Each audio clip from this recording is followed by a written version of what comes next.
पहलगाम हल्ल्यामधील मृतांच्या कुटुंबियांना प्रत्येकी 50 लाखांची मदत देण्यात आलेली आहे। कॅबिनेट बैठकीमध्ये मुख्यमंत्री देवेंद्र फडणवीसांकडून घोषणा केली गेली आहे।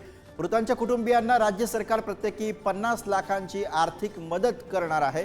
मृतांच्या कुटुंबाच्या शिक्षण रोजगाराकडे राज्य सरकार लक्ष देणार आहे। पहलगाम हल्ल्यामधील मृतांना राज्य मंत्रिमंडळ बैठकीमध्ये श्रद्धांजली अर्पण करण्यात आली। आमचे जे बांधव मृत्युमुखी पडले त्यांच्या कुटुंबाला प्रत्येकी 50 लाख रुपयाची मदत करण्याचा निर्णय हा आम्ही मंत्रिमंडळात घेतलेला आहे। याच सोबत ज्यांच्या घरी शिक्षणाचा प्रश्न आहे तो शिक्षणाचा प्रश्न सोडवणे, ज्यांच्याकडे रोजगाराचा प्रश्न असेल तर त्यांच्या पाल्यांना शासकीय नोकरीमध्ये त्या ठिकाणी नोकरी देणे, अशा प्रकारचा निर्णय देखील राज्याच्या मंत्रिमंडळाने आज घेतलेला आहे।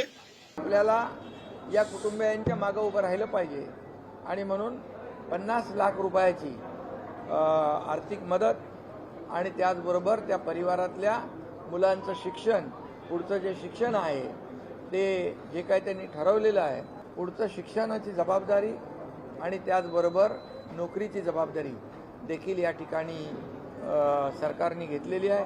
नाही, माझं असं काही स्वप्न नव्हतं, पण त्यांचं स्वप्न नेहमी असंच होतं की मी खूप मोठ्या पोस्टवर काम करावं, नेहमी मी लोकांच्या मदतीस यावं आणि त्यांचं असं नेहमी होतं की मी एक मुलगा म्हणून सर्व गोष्टी कराव्यात, की असं नाही की तू माझी मुलगी आहेस म्हणून किंवा मुलगा मुलगी भेद त्यांनी कधी केला नाही माझ्यासोबत। त्यांनी मला नेहमी एका मुलासारखंच की तूच माझी मुलगी आणि तूच माझा मुलगा आहेस। तर त्यांची नेहमी अशी इच्छा होती की सरकारशी रिलेटेड कुठल्या तरी गोष्टीत माझी मदत व्हावी। तर मला असं वाटतं कदाचित त्यांची इच्छा होती आणि ती आज पूर्ण होती। दिवाळीनं दुःख झालं, मात्र आज सरकारने जी मदत केलेली आहे त्या मदतीकडे कसं सरकारचे मी आभार मानेन की त्यांनी आमची दखल घेतली ह्या सगळ्या प्रकारांनी आणि त्यांनी माझ्यासाठी आणि माझ्या मुलीसाठी शासकीय मदत जाहीर केली। मी खरंच त्यांचे आभार आहे, कारण मला खरंच गरज आहे त्यांची।